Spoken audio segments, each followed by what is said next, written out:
contrato civil. Hoy les traigo lo que es el negocio jurídico. Bueno, el tema del negocio jurídico lo vamos a ver en todo este semestre de Civil 4, pero en la primera parte del negocio jurídico yo les traigo cuáles son sus características, cuáles son sus elementos, las clases, entre las características y los requisitos está, por supuesto, las personas que intervienen para la celebración del negocio jurídico, cuando actúan a través de representación, las clases de representación, que eso les sirve a ustedes, las clases de representación, para la elaboración de todo negocio jurídico. La declaración de voluntad, la capacidad, si la persona es capaz para poder celebrar el negocio jurídico, lo relativo a los límites legales que existen para la celebración de un negocio jurídico, que son muy importantes, y la diferencia entre negocio jurídico y lo que es un contrato civil.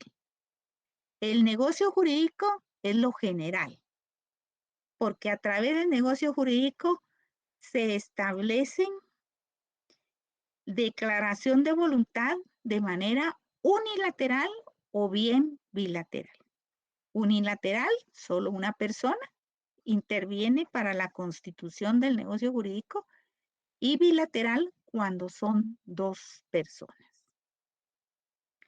Cuando es un contrato civil, obligadamente es bilateral. Dos personas celebran lo que es el negocio jurídico, ¿verdad? Bueno, entonces les traigo la presentación, ponen atención y luego continuamos conversando.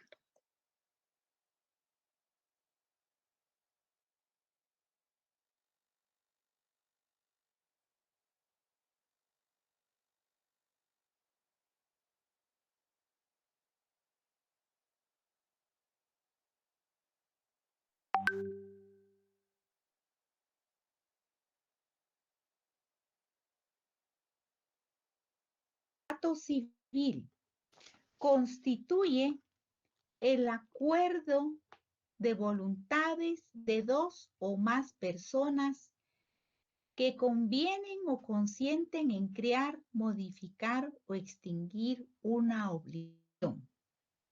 obligación con la cual se comprometieron a ejercer derechos y obligaciones.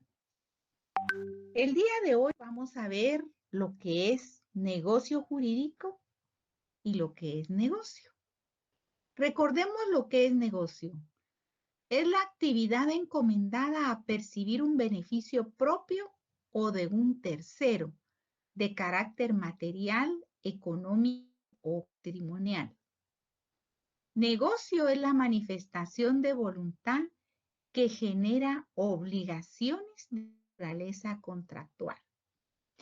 Al analizar esta definición sobre negocio, vemos que la actividad encomendada a percibir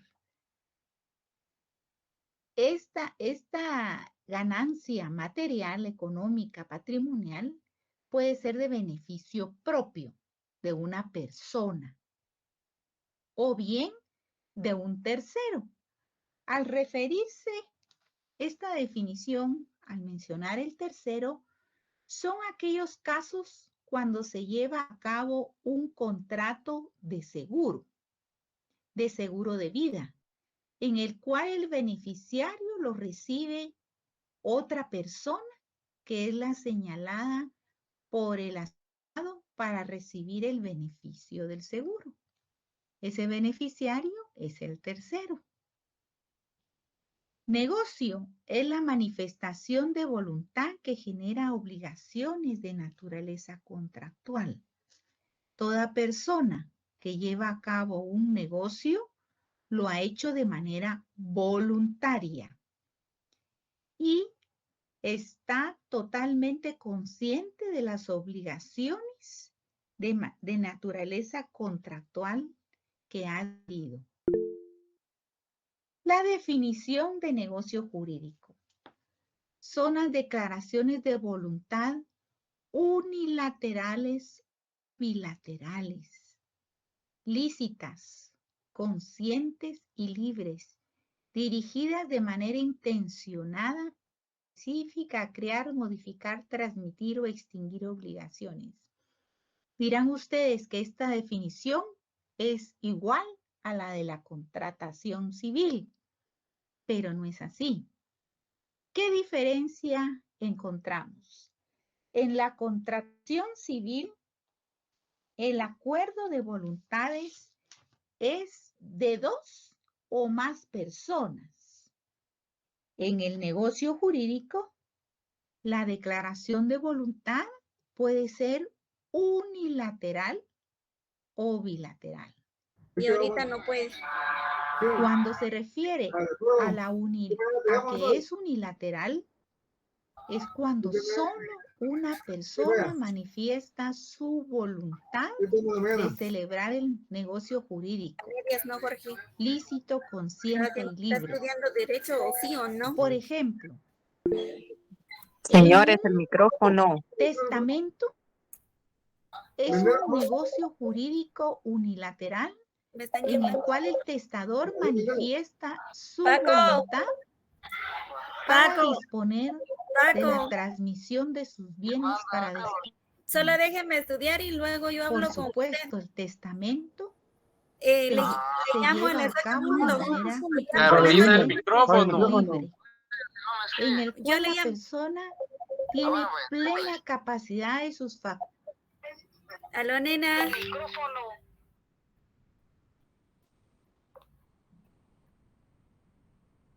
Señores, el micrófono, hombre.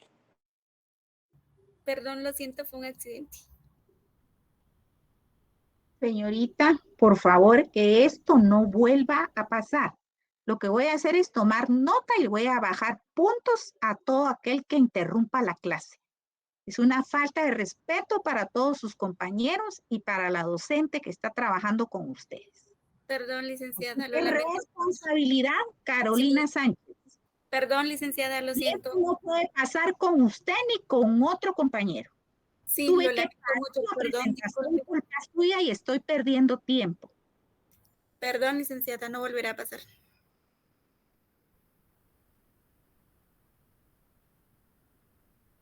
Solo una persona manifiesta su voluntad de celebrar el negocio jurídico, lícito, consciente y libre. Por ejemplo, en un texto es un negocio jurídico unilateral en el cual el testador manifiesta su voluntad para disponer de la transmisión de sus bienes para después de su muerte. Por supuesto, el testamento se lleva a cabo de manera consciente, libre, en el cual la persona tiene plena capacidad de sus facultades mentales y volitivas y manifiesta de manera intencionada en cada de las cláusulas del testamento cuál es su voluntad de manera expresa, creando lo que es el testamento, transmitiendo para después de su muerte los bienes conforme a su voluntad y qué obligaciones incluso deja a sus herederos. Y de manera bilateral sería el negocio jurídico lícito, consciente y libre que se lleva a cabo en las diferentes contrataciones civiles, que se plasman en las diferentes contrataciones civiles. ¿Qué características tiene el negocio jurídico? La declaración de voluntad unilateral y bilateral. Los sujetos celebran el negocio jurídico con plena voluntad, sin presiones de ninguna naturaleza. Personas que expresan su voluntad de manera unilateral o bilateral son aquellas que tienen plena capacidad para dirigir su capacidad de ejercicio. No existe la posibilidad de declarar su voluntad solo en los casos de incapacidad absoluta, que fue la que lo vimos en Civil 1, cuando son aquellos casos de que la naturaleza priva a la persona de poder valerse por sí misma y a través de una declaratoria de interdicción tiene que ejercitar sus derechos y obligaciones a través de su representante legal. Cuando existen prohibiciones para la celebración de un negocio jurídico, también tenemos el caso de la prohibición del tutor para adquirir bienes del pupilo,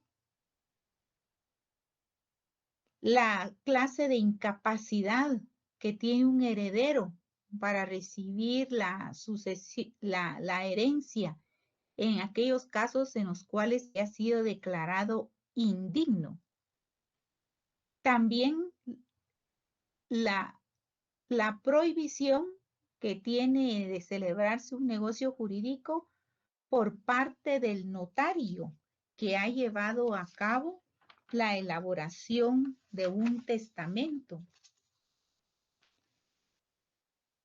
También mencionamos los casos de los ministros de culto, de los médicos que han atendido al testador en el caso de que estaba enfermo, pues también son incapaces para suceder por testamento. En el caso del mandante, que no puede adquirir bienes, no, del mandatario, que tiene prohibición de adquirir bienes que han pertenecido al mandante, y que si lo llevara a cabo a través de él o alguno de sus familiares, pues acarrearía una nulidad y también una demanda de daños y perjuicios por disponer de los bienes del mandante sin su autorización y para beneficio propio.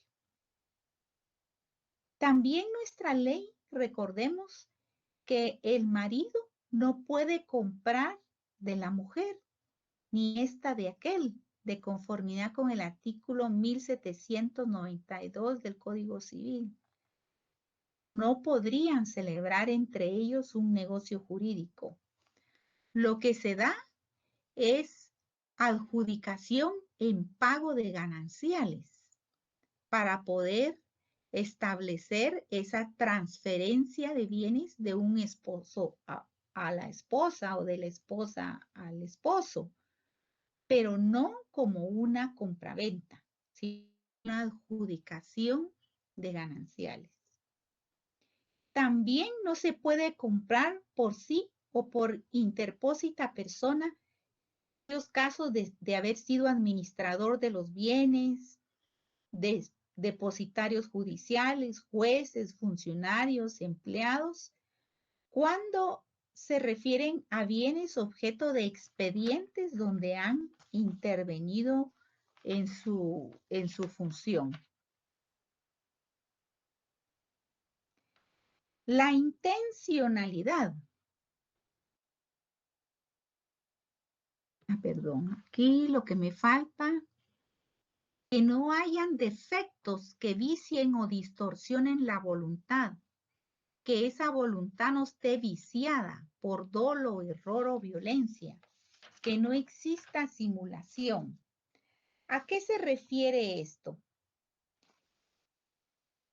Cuando se manifiesta la voluntad en un negocio jurídico, no deben de existir aspectos que vicien el negocio jurídico, como el caso del El dolo, recordemos que es un acto antijurídico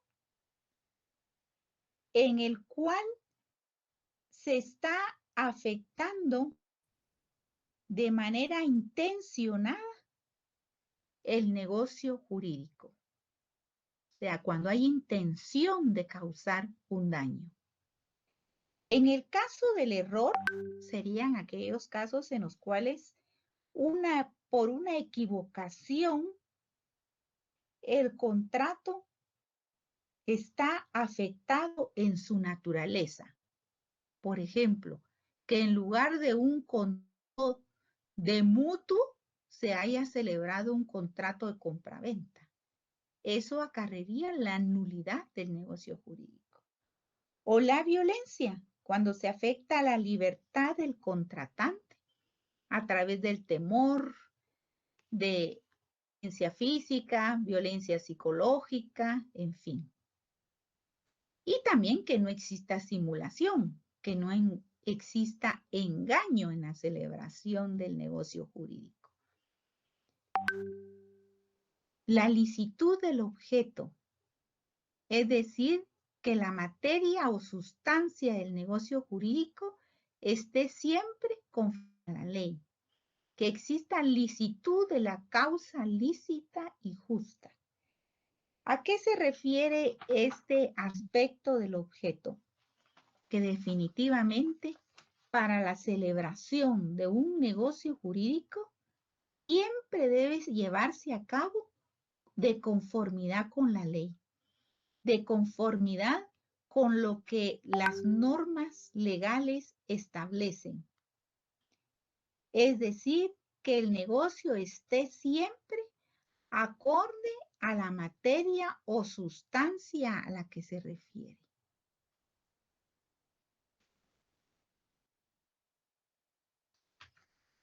La libertad en la celebración del negocio.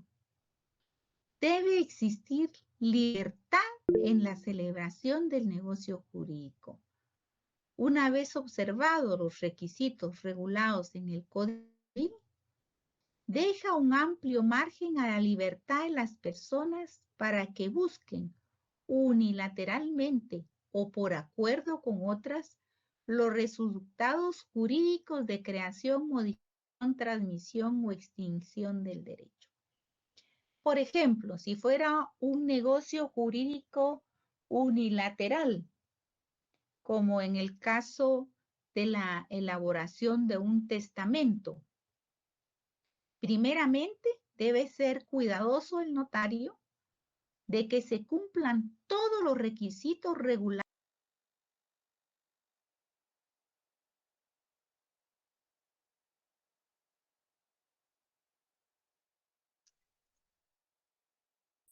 Ya se cayó su video.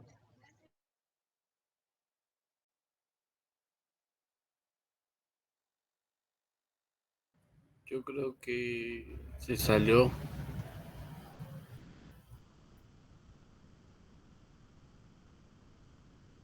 Yo digo que tal vez fue falla de internet. Hoy estuvo fallando mucho. Sí, espérense un momentito, estamos viendo cómo restauramos la presentación.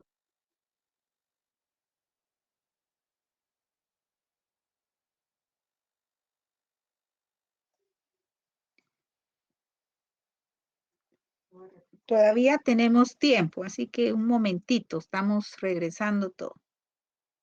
¿Me escuchan, verdad? Sí, licenciada, muchas gracias. Sí, Espérenme un sí, ratito. licenciada. Licenciada, se escucha.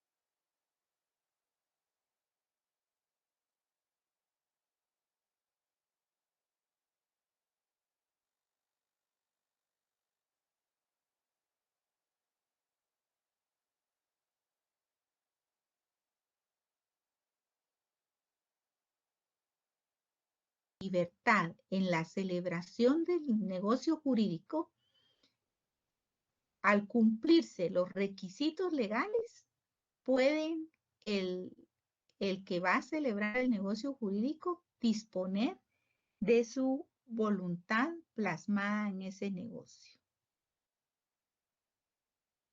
¿Qué limitaciones se tienen en la celebración del negocio jurídico? En primer lugar, cuando falte totalmente la capacidad del o los sujetos que declaran su voluntad. Aquí nuevamente me refiero al caso de incapacidad absoluta. Si existe incapacidad absoluta o alguna prohibición legal para la celebración del negocio jurídico, entonces esa definitivamente es la primera limitación que tiene la persona para celebrar el negocio. Y la segunda, cuando el objeto del negocio fuere contrario al orden público o normas prohibitivas expresas, o la ausencia o no concurrencia de los requisitos esenciales para su existencia. Respecto a esto, tenemos el artículo 1301 del Código Civil, que se refiere a los casos en los cuales puede declararse la nulidad del negocio jurídico. ¿Qué dice nuestra ley en el artículo 1301?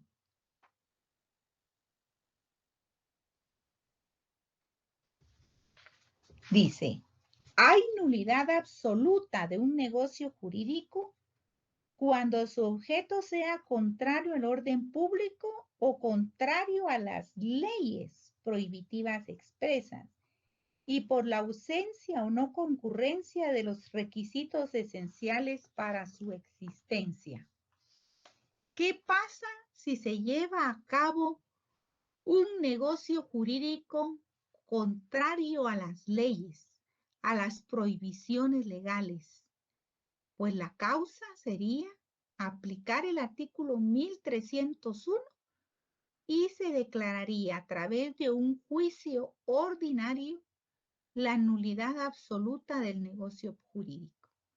Por ejemplo, que se lleve a cabo un negocio en el cual existió dolo, error o una simulación. Si esto es probado a través de un proceso judicial, pues definitivamente la sentencia declarará la nulidad absoluta del negocio jurídico. Como sería el caso en el cual la persona propietaria de un inmueble no fue el que verdaderamente firmó el contrato de compraventa y se demuestra a través de expertos que no es la firma de la persona, sino que fue falsificada la firma, y eso lo demuestran a través de técnicos especializados en el análisis de firmas. Con esto se establecería que el negocio celebrado fue contrario al orden público, a las normas prohibitivas expresas, no cumple los requisitos esenciales de su existencia, como es la voluntad del que transfiere la propiedad. Entonces, en esos casos existe limitación total para la celebración de un negocio jurídico. La intencionalidad es el ánimo deliberado o intencional de la o las partes en el negocio jurídico. Toda persona que negocia quiere, aún imprecisamente, provocar resultados jurídicos. Puede ignorar la nominación concreta del tipo de consecuencias vinculantes que quiere. Puede desconocer alguna de las implicaciones de su conducta pero es evidente que tiene conciencia de la jurídica exigibilidad de las obligaciones que de su contrato han de nacer y por lo mismo contrata. Por ejemplo, un padre preocupado por la seguridad de su hija decide no transferir su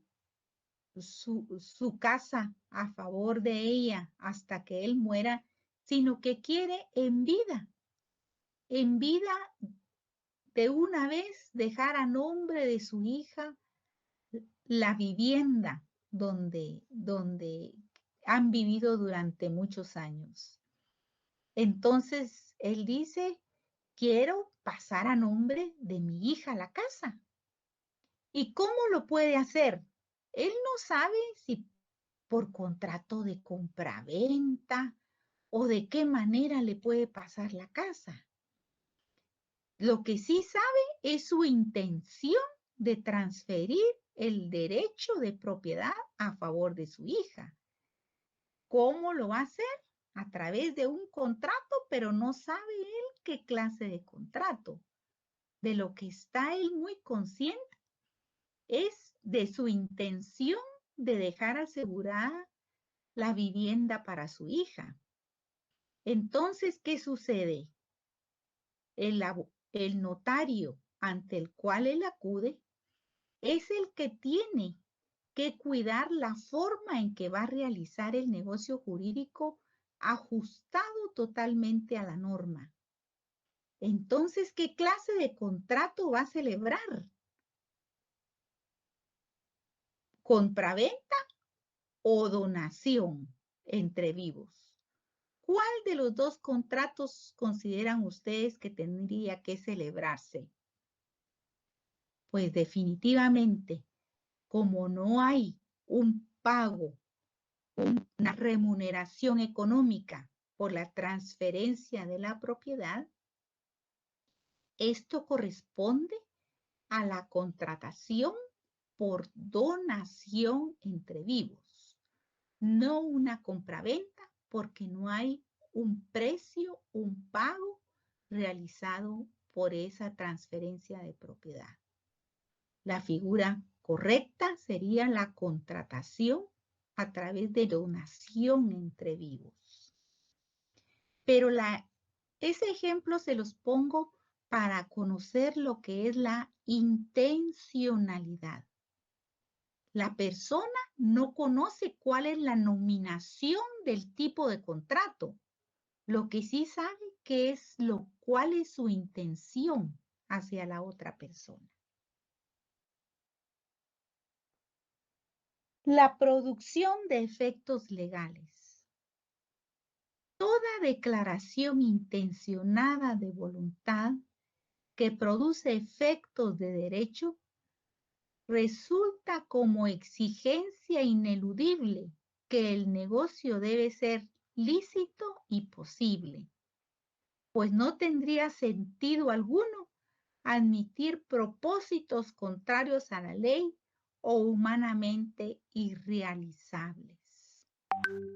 Los efectos jurídicos. Como futuros notarios,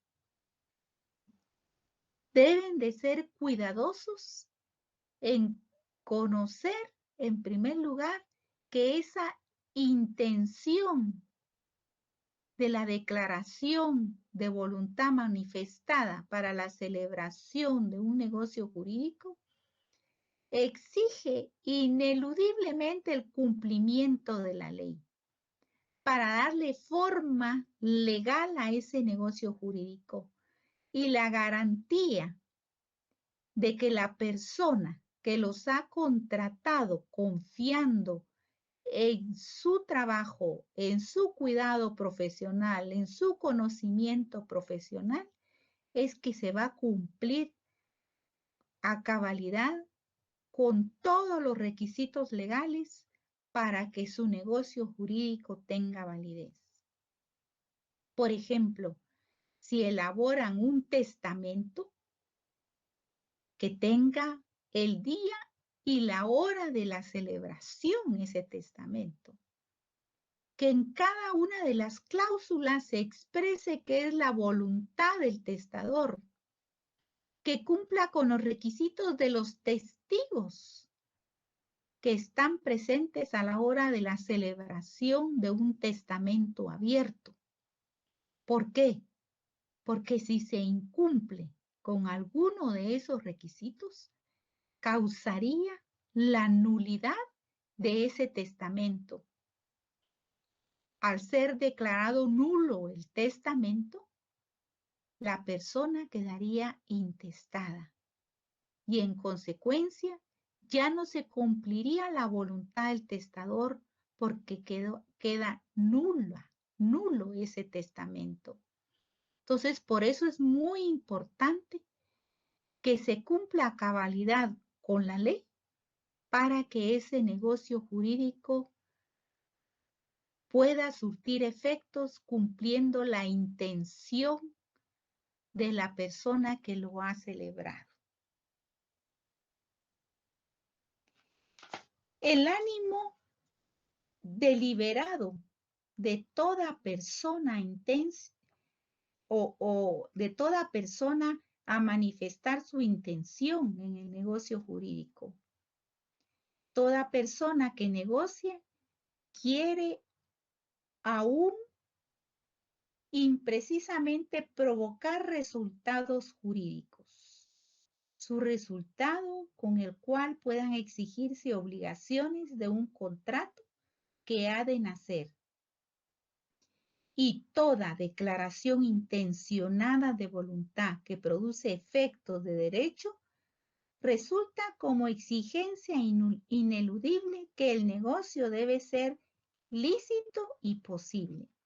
No tendría razón de ser que se llevaran a cabo negocios jurídicos que no pueden ser realizados. ¿Cuál es la diferencia entre un contrato y un negocio jurídico? Que el contrato, en primer lugar, necesariamente debe ser bilateral. Dos o más personas que declaran su voluntad. En cambio, en el negocio jurídico puede ser unilateral. El contrato recae siempre sobre bienes o servicios de naturaleza económica, transferibles, enajenables. En cambio, en el negocio jurídico puede recaer sobre asuntos relativos al patrimonio ideal, como por ejemplo el testamento que hemos mencionado. Sobre bienes no disponibles, no enajenable, es decir, ajeno al patrimonio material o dinerario. Puede incluso en un testamento disponer el testador que prohíbe que se negocie o se hipoteque o se venda un inmueble por el tiempo de 10 años, por ejemplo, un testamento condicional. ¿Sí? Podría darse también el caso de que el negocio jurídico sea ajeno a un aspecto material o dinerario, como sería, por ejemplo, la celebración de un matrimonio, que no definitivamente es prohibido que sea por aspectos económicos, dinerarios, porque eso sería contrario a los fines del matrimonio. Entonces, esa es la diferencia que encontramos respecto al negocio jurídico. Que el negocio jurídico puede ser que sea con un propósito económico o bien que no sea de carácter económico, sino que sea con aspectos más allá del aspecto material, como el caso del matrimonio o bien el de la adopción que mencionamos.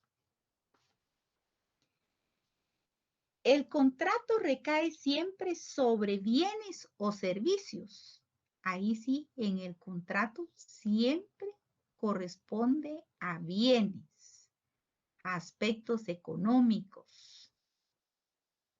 O sea que esas son las diferencias, pues, principales entre un contrato y un negocio jurídico.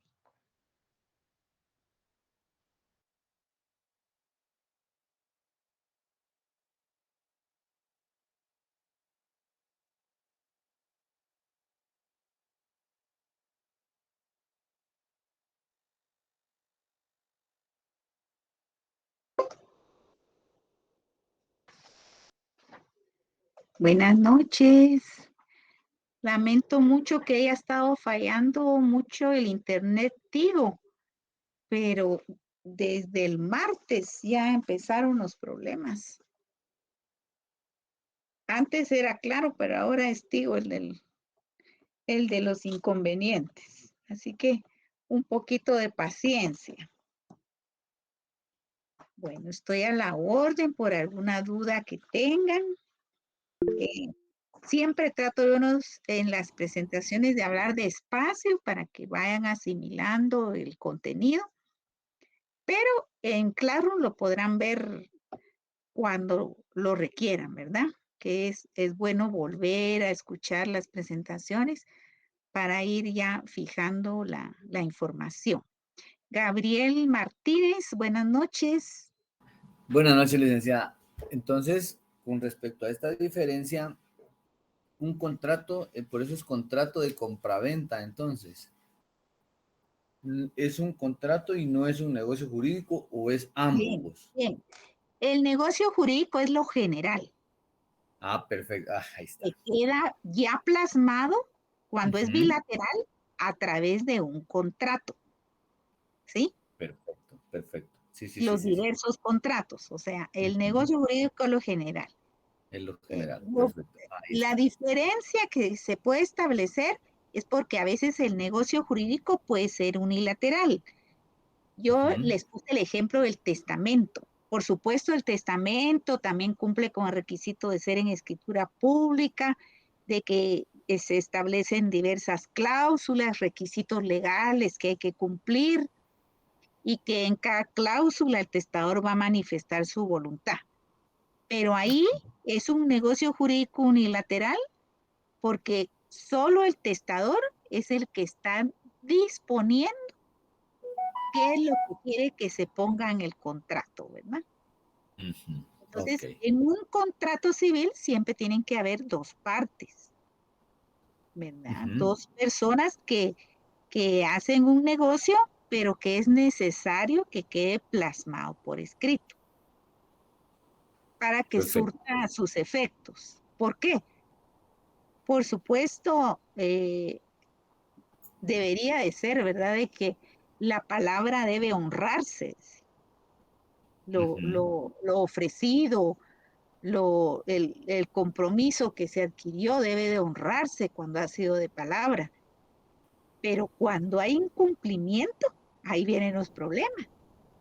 Porque en un proceso, si bien es cierto, nuestro Código Civil regula que pueden haber contratos verbales, pero tiene que haber medios de prueba para que pueda valorar la juzgadora o el juzgador la reclamación que se está planteando, ¿verdad? Pero si quedó por escrito en un contrato y hay cláusulas que establecen los compromisos adquiridos, entonces, como vimos en la clase anterior, eso es la fuente de obligaciones entre los contratantes, lo que quedó plasmado en el contrato. El negocio jurídico es lo general y el contrato lo particular. Tiene diferencias, pero por supuesto, en los dos se hace constar la negociación que han celebrado las partes. Para que a la hora de que hay un incumplimiento, pues ahí quedó plasmado lo pactado. Y si una de las dos partes no quiere cumplir con lo pactado, Entonces, para eso se acude a, ante los tribunales o ante un medio de arbitraje, a través del arbitraje o a través de una conciliación, que eso se los voy a explicar en otra clase. Entonces, para solucionar sus inconvenientes, ¿verdad? Gracias, Estamos licenciada. bien, a la orden, con mucho gusto. Gustavo Álvarez, buenas noches. Buenas noches, licenciado. Con una consulta. El negocio jurídico y el contrato, pues ya vimos las diferencias, aunque creo que también ambos podrían estar dentro de escrituras públicas y dentro de documentos privados. Sí, exacto. O sea, la forma de constituir el contrato, el contenido del negocio jurídico, por supuesto, puede ser de las diversas formas establecidas, aceptadas por la ley, ¿verdad? Las que vimos la semana pasada. ¿Cuáles son? A ver, ¿quién me recuerda? A mí ya se me olvidó. A ver, ¿cuáles son? Las formas en que puede quedar plasmado un contrato. En escritura pública, en documento privado, en correos y verbalmente. Sí, correspondencia. O verbalmente, Verbal, licenciada. ¿qué manda? Lili, O ¿qué verbal, manda? licenciada. O el verbal, claro, claro. Entonces, por supuesto que la ley ha establecido, incluso en los tribunales, a través de diversos medios de prueba, se comprueba cómo fue la negociación, sobre todo cuando son a través de correos electrónicos, todos esos medios de prueba son parte de los documentos que se presentan a la hora de una reclamación. En procesal civil y mercantil les van a enseñar qué es la prueba anticipada, ¿verdad? Que es para preparar un juicio a través de la prueba anticipada.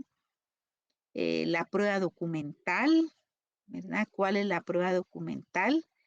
Y en el caso de la escritura pública, por supuesto, por la fe pública del notario, constituye plena prueba cuando existen instrumentos públicos elaborados por un notario en escritura pública.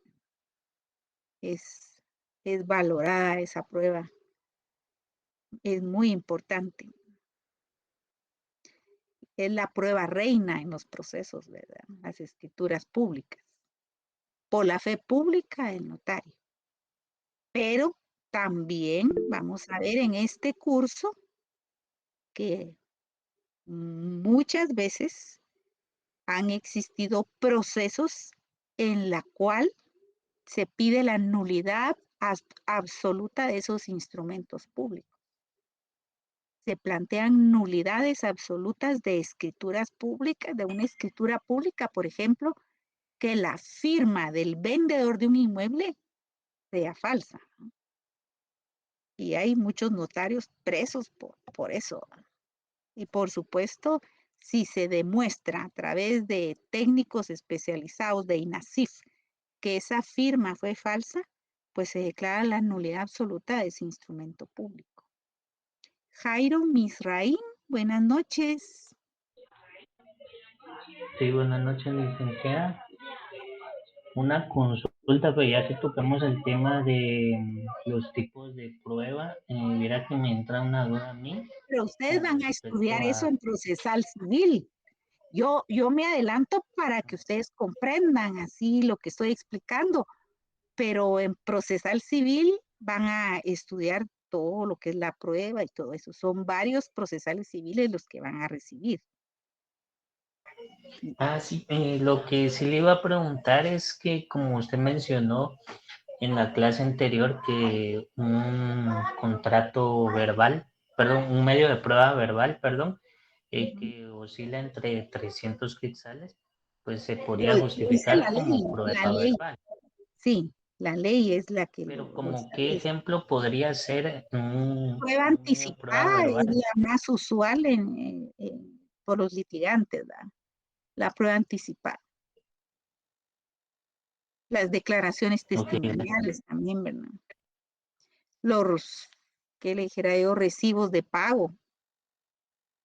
Hay muchas formas, ¿verdad? que que sirve para que el juez, en la búsqueda de la verdad, decida. Porque eso es lo que hace los jueces, administran justicia. ¿Cómo se administra justicia? En primer lugar, a través del análisis de la prueba que se presenta, y hay métodos de interpretación que aplican los jueces para establecer la verdad. ¿Quién tiene la verdad? ¿A quién le corresponde el derecho? Entonces, a través de la justicia es darle a cada persona lo que le pertenece, lo que le corresponde. ¿Quién es el que tiene la verdad en la reclamación durante un litigio? Eso es lo que hace un juez en sus decisiones. Pero por supuesto, el juez no lo puede hacer solo con su sabiduría humana.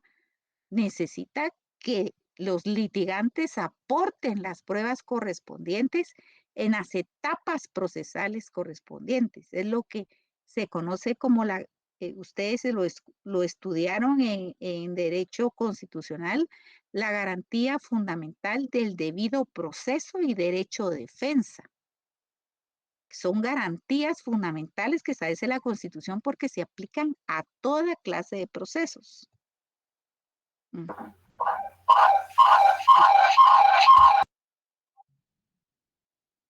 Otros 10 puntos menos.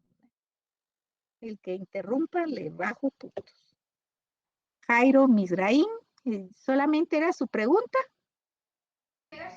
Sí, solamente, licenciada, gracias. Vaya, está bien. Poco a poco van a ir aprendiendo, así es. Y cuando estén en sus cursos se van a acordar de qué era el negocio jurídico, las clases de negocio jurídico, los contratos de los que yo hablaba, todo eso, ¿verdad? Jorge Luis, buenas noches. Buenas noches, licenciada. Disculpe una pregunta. Si puede, digamos, en un juicio, ¿qué tanto porcentaje, es solo una curiosidad, qué tanto porcentaje es de como la subjetividad del juez para tomar una decisión? Digamos que él dice, bueno, es culpable, no es culpable. ¿Qué tanto de porcentaje puede ser de que subjetividad, que es lo que él cree, o sea, sin basarse en la ley, sino que a su criterio, a Mire, su... existe jurisprudencia constitucional y a nivel mundial, ¿verdad? Que todo fallo que dicta un juez tiene que ir debidamente fundamentado y razonado el análisis de las pruebas. O sea, no puede ser subjetivo un juez. Definitivamente un juez no puede dictar un fallo en base a la subjetividad. Dentro de los medios de prueba están las presunciones legales y humanas. ¿Qué quiere decir eso? Que a través de todas las pruebas se hace el análisis, ¿verdad? De todo el caso, las argumentaciones de cada sujeto procesal. En base a eso se dicta un fallo debidamente fundamentado y razonado, aplicando los métodos de interpretación para el análisis de la prueba. Y se establecen los requisitos que tiene que llevar una sentencia. Además, el juez no es el único que tiene la sabiduría de aplicar la justicia. Si hay inconformidad de alguna de las partes, plantea lo que se conocen como medios de impugnación. Entonces, a través de los medios de impugnación, se revisa la resolución que ha dictado el juez. ¿Ya? ¿Le aclaré su duda, Jorge Luis? Gracias, Lic. Gracias. Para servirle. ¿Otra pregunta? Gustavo Álvarez, buenas noches. Buenas noches. Solo quiero compartir algo que estoy viendo en la actualidad, por lo menos en los juzgados de civil. Pues gracias a Dios que tengo algún tiempo trabajando en un bufete, entonces realmente, compañeros, les aconsejo que busquen esto porque la experiencia es otro rollo, pero yo sí estoy viendo un montón de casos, por lo menos en lo civil, que sí ni siquiera llegan a primera resolución. ¿Usted ha visto esto licenciado, más ahorita o siempre ha sido así? ¿Qué cree que puede ser el factor? Mire, lo que sucede es que cuando usted estudie su curso de procesal civil, va a ver, existe el código de código procesal civil y mercantil, así es el nombre del decreto ley 107, o sea, el decreto ley 106 es código civil y 107 es el código procesal civil y mercantil. Ahí, en primer lugar, para la admisión de una demanda, debe de cumplir con los requisitos fundamentales para poder ser admitida. El artículo 61 del Código Procesal Civil y Mercantil dice todo lo que debe, los requisitos que deben de irse cumpliendo.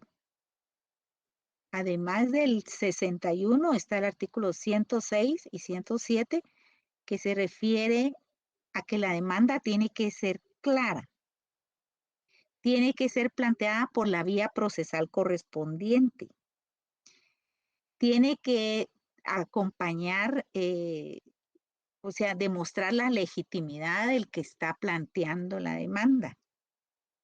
En fin, y si es en el caso de un cobro de una deuda, póngase el caso que lo acredita con acta notarial de saldo deudor, esa acta notarial también tiene que cumplir con los requisitos legales y el juez tiene la obligación de calificar si esa acta notarial está bien elaborada por el notario. No sé, ¿verdad? En forma general le estoy mencionando eso. Por supuesto, si hay rechazo de una demanda, puede ser impugnado ese rechazo, de manera que la sala de apelaciones revise esa apelación. O si fue contra un juez de paz, quien está facultado para conocer la apelación es un juez de instancia civil. O sea, toda inconformidad tiene su debido proceso y su derecho de defensa. Gustavo, ¿ya se fue? No, Buenas aquí noches. estoy, licenciado. Bueno, no sé si le aclaro la duda, de manera muy general se lo estoy explicando. Sí, no, yo sí, los requisitos ya los había visto en algún punto. No, más que todo por la carga que tienen los juzgados y Sí. que a veces ni siquiera llegan a verse, sino los rechazan porque tienen demasiada carga. Es algo que he visto yo últimamente. No es por la carga que se rechace. Tiene que ser fundamentada esa resolución de rechazo. ¿Por qué? Según la Constitución Política de la República de Guatemala, está la garantía de tutela judicial efectiva. Son garantías fundamentales que la persona, si injustamente le rechazan una demanda que ha planteado, lo están perjudicando en sus garantías fundamentales y puede impugnarlo. Y la sala de apelaciones tiene obligación de conocer esa impugnación. O sea, hay un debido proceso que ustedes tienen que aprender. Y a la hora de defender a sus clientes, aplicar lo que corresponde, pues. No es así de que, ay, lo rechazó y ya no hago nada, ¿va? Y decir muchas veces o sea, he oído yo a algunas personas que incorrectamente dicen, es que es culpa de los jueces. No quieren trabajar los jueces. O los jueces quieren cobrar. Mire, lamentablemente hay muchas personas que fácilmente inventan cosas negativas. En lugar de decir, mire, yo me equivoqué, es cierto, no puse, por ejemplo, la nacionalidad del compareciente, o no le puse los timbres al memorial, o en fin, no lo dirigí bien hacia qué tribunal lo estaba planteando. En lugar de reconocer su error, le echa la culpa a los jueces. En fin, así, y no debe de ser así, porque todo profesional tiene que ser responsable, tanto el abogado litigante como los jueces, ambas partes. Pero los errores, ¿qué hay que hacer cuando se comete un error? Pues tratar de enmendarlo, ese es el camino. Incluso si un juez comete un error, también está la enmienda de procedimiento que ustedes van a estudiar en procesal civil. Hay forma de enmendar los procedimientos.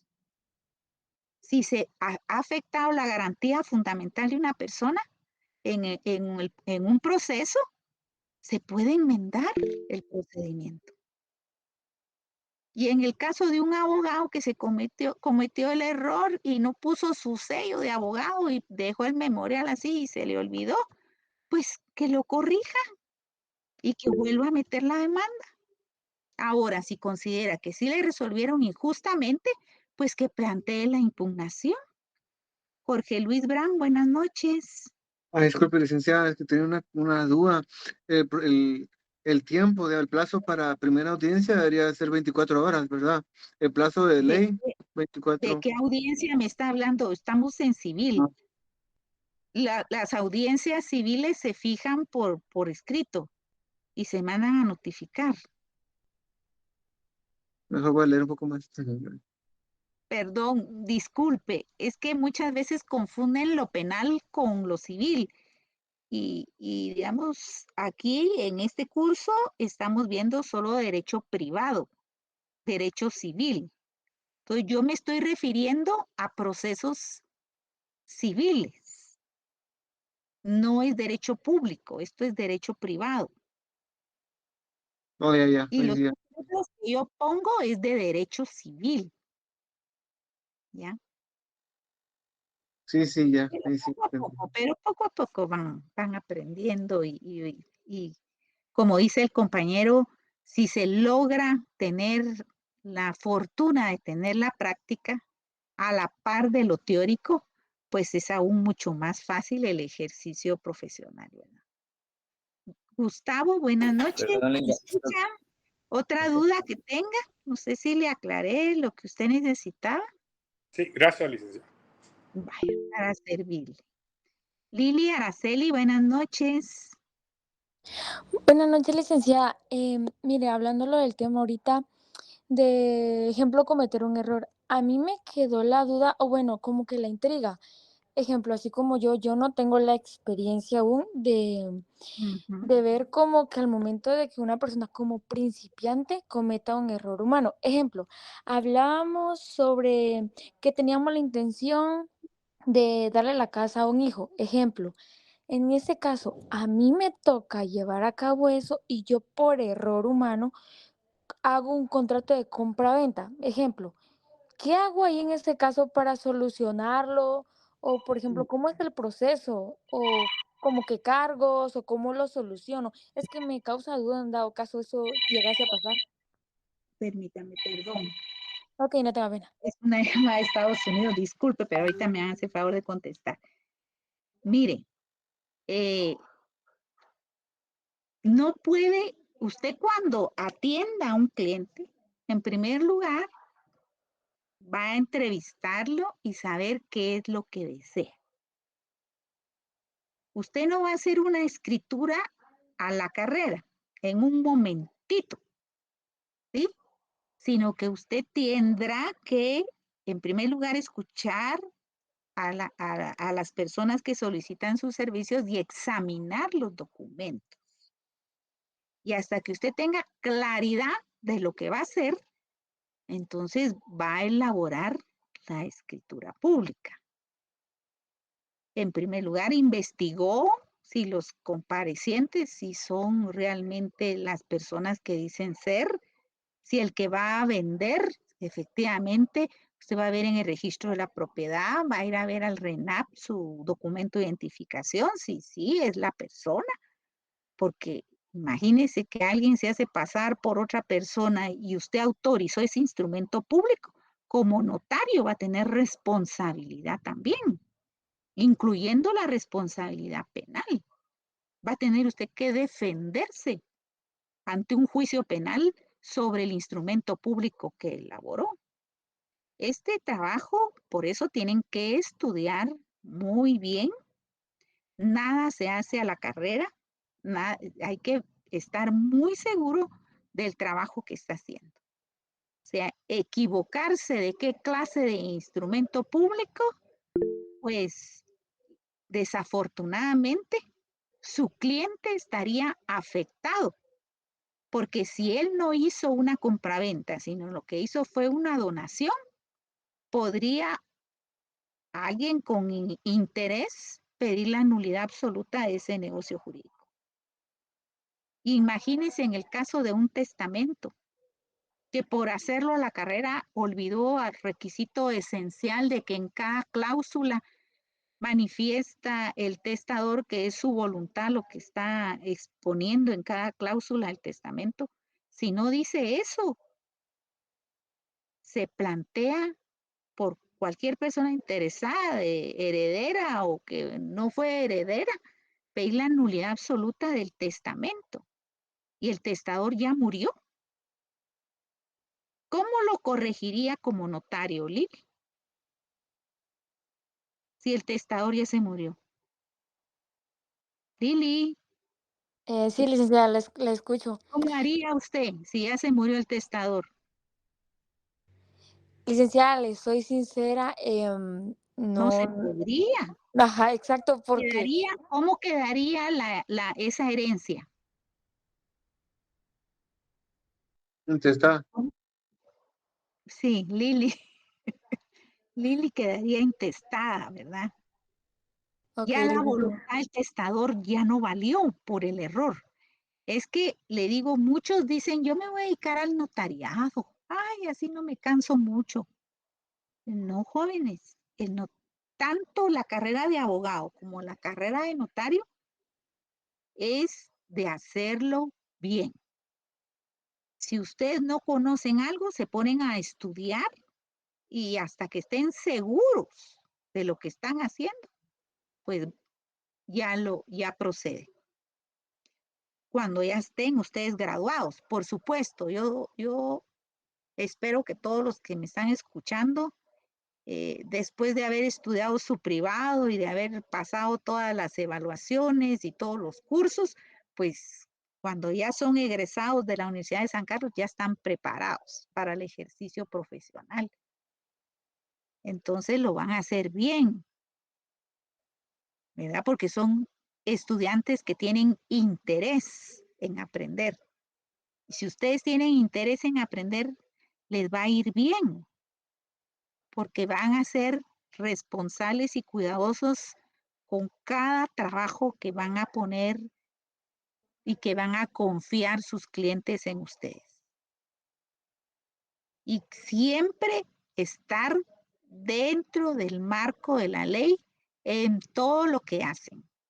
Nunca prestar su protocolo, nunca acceder a hacer cosas fuera de la ley, solo hasta que están plenamente identificados sus clientes y ustedes ya hicieron la investigación previa y están seguros que todo el negocio que van a autorizar, ese negocio jurídico que van a autorizar, está correcto.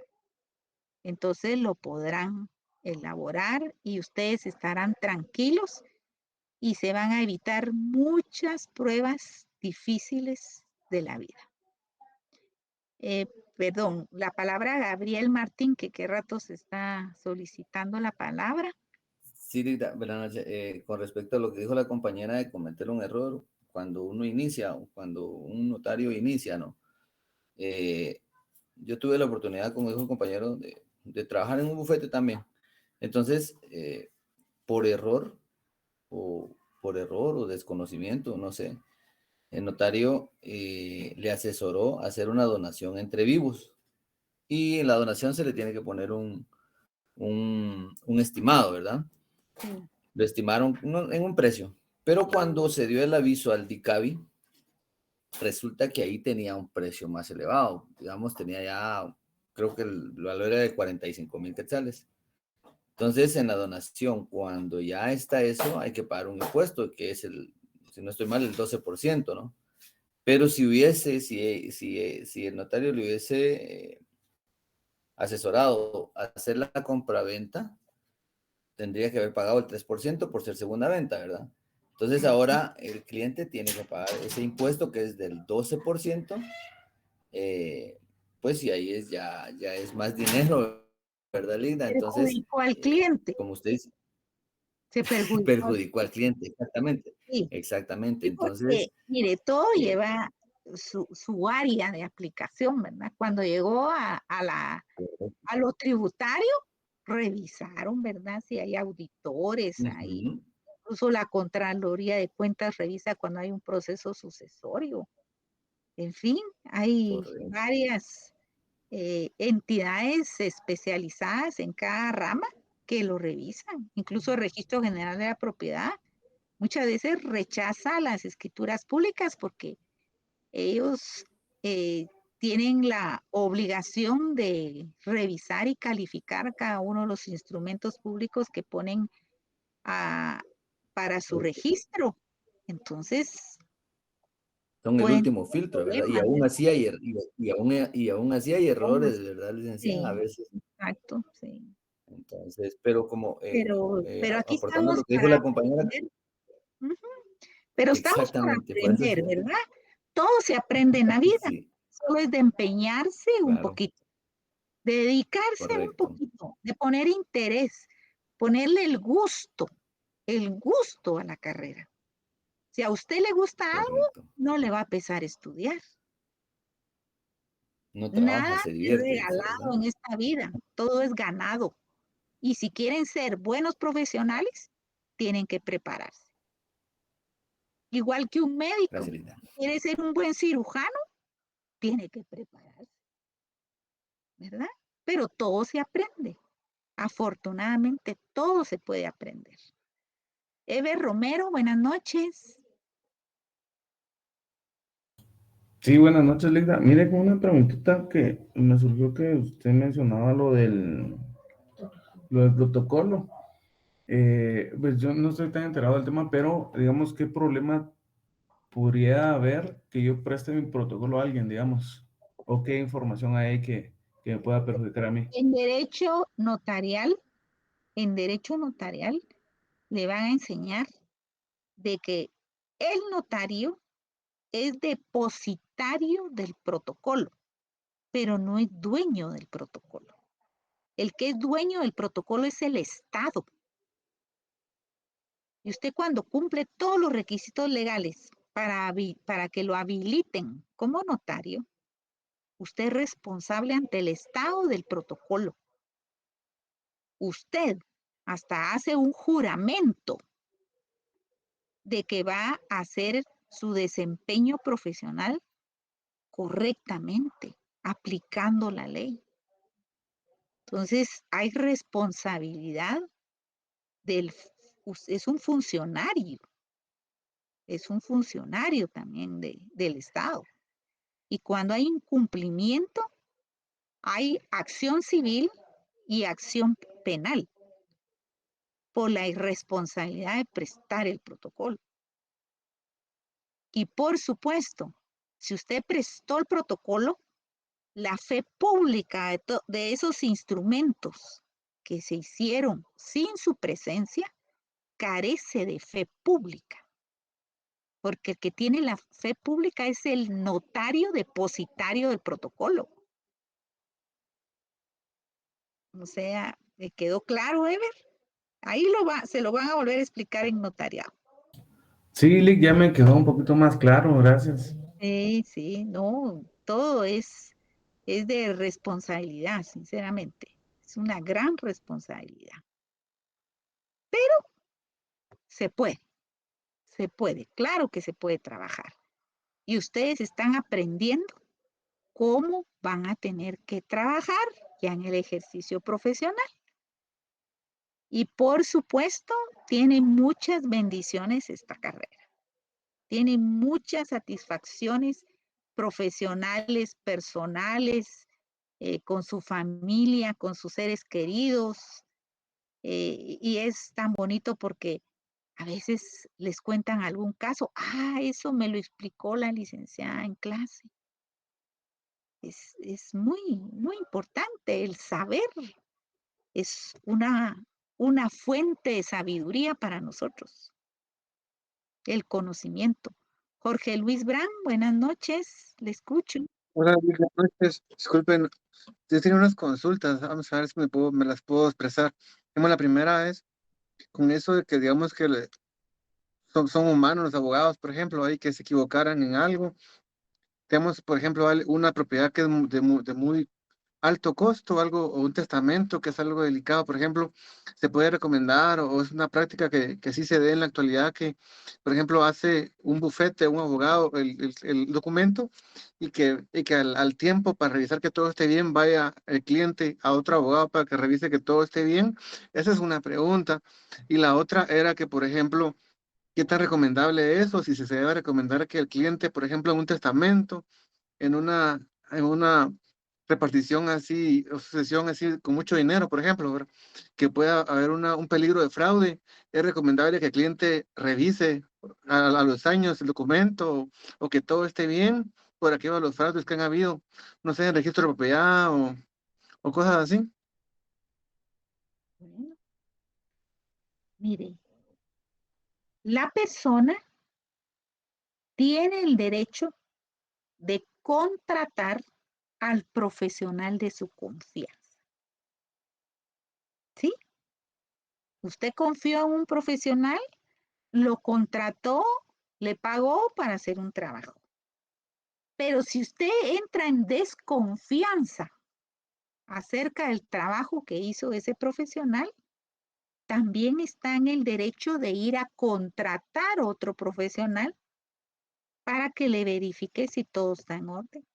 Es su derecho, es su propiedad, son sus bienes y está en el derecho de cuidarlo. La ley no le va a prohibir eso. No sé si le comprendí su duda.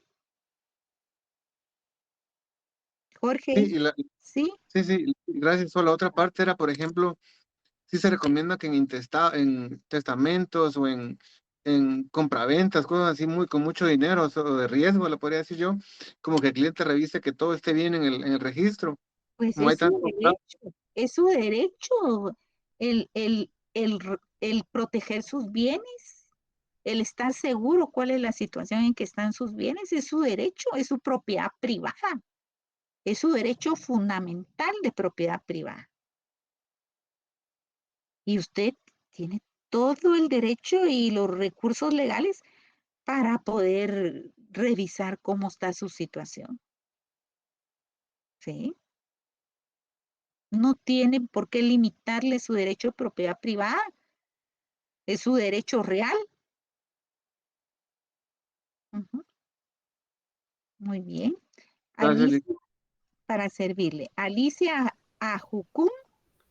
Buenas noches, licenciada. Yo tengo una duda con respecto a los contratos, porque he escuchado también que a veces recomiendan, si quieren cambiar de firma, cambiar la firma al momento de hacer el cambio de DPI. Entonces, yo no sé si al final tendrían validez las dos firmas, y otra situación que cuando, por ejemplo, se pierde un DPI y utilice de alguna mala manera, ¿cómo se puede uno de alguna forma proteger? Porque a la primera persona que van a ir a buscar es a la dueña del DPI, si utilizan la firma y la identidad de esa persona.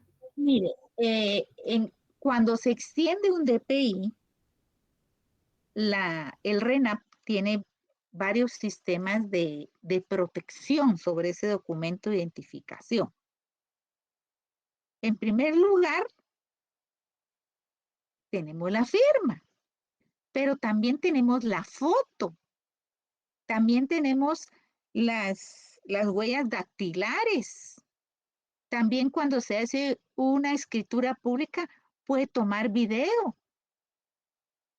O sea, hay muchos medios como para proteger la validez de un negocio jurídico. ¿Sí? ¿Me comprende? Sí, Incluso tiene tiempo de vigencia el DPI De manera que van llevando la secuencia de las fotografías de la persona en el RENAP. Porque también uno con los años va cambiando, ¿verdad? Entonces, también el RENAP va llevando la secuencia de esos cambios físicos de la persona. Yo supe de un caso de una persona que ella no reportó su DPI, que lo había extraviado, y utilizaron ese DPI para cobrar un cheque que había sido robado, pero como fue en el tiempo de pandemia y se utilizaba mascarilla, ni siquiera se pudo identificar por medio de cámaras la persona que había hecho el cobro del cheque. Sí. Tiene que haber una investigación por parte del Ministerio Público, ¿verdad? Y por supuesto, la persona que se vio involucrada, ya no es el único caso, yo he oído de otros, ¿verdad? Tiene su derecho de defensa ante el juez penal. Va a acreditar que es una persona honrada, que es una persona que trabaja, una persona que no tiene antecedentes penales, no ha tenido conflictos con la ley, testigos que dan fe de que es una persona honrada, honesta, dedicada a su trabajo, a su familia. Es una persona responsable. Todo eso se puede acreditar para que lo liberen de esa responsabilidad. También hay homónimos en los nombres, ¿verdad? Hay personas que tienen un nombre y un apellido y como es tan común en nuestro país, tienen muchos problemas por el nombre similar, ¿verdad? Con otra persona. En fin, pero eso es lo bueno, que hay trabajo para los abogados. Luis Contenti, buenas noches. Buenas noches, Licta. Fíjese que hay una pregunta ahí en el chat que se me hizo interesante porque también me causa duda. ¿Qué pasa si el testador es del extranjero? ¿Se aplican las leyes de su país o las de acá? Porque tengo entendido que cuando el guatemalteco hace el testamento en el extranjero, pues está el artículo 974, que es el que lo regula. Pero en el caso de que el testador fuera del extranjero y le quiera dejar algo a alguien o algún familiar que tiene aquí.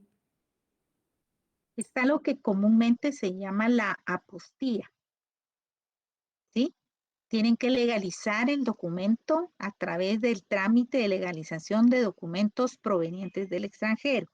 Eso se los van a enseñar en notariado, cómo se legalizan los documentos provenientes del extranjero. ¿Y qué ley se aplica? La ley donde están situados los bienes. Ah, ok. Muchas gracias. Sí, lo del apostillado lo conozco porque he ayudado a mi mamá a hacer unos apostillados, pero con títulos de universitarios que vienen del extranjero. Sí, pues, sí. Ujú. Yo también. Todo documento proveniente del extranjero tiene que cumplir con los pases de ley y posteriormente un notario tiene que protocolizarlo para poder iniciar el proceso sucesorio a favor de la persona que es la heredera, ¿verdad? Y también otros documentos, por ejemplo, la defunción del testador. Ok, muchas gracias. Todo es para servirles. Bueno, entonces hasta aquí los dejo, ya los dejo descansar y que tengan muy feliz fin de semana. Nos vemos el próximo martes y les pondré en el Classroom pues las 2 presentaciones de esta semana. Muchas bendiciones, feliz noche. Feliz noche, licenciada. Feliz noche. Feliz noche, licenciada. Buenas noches, licenciada. Aquí Josué Rivera ha levantado la mano.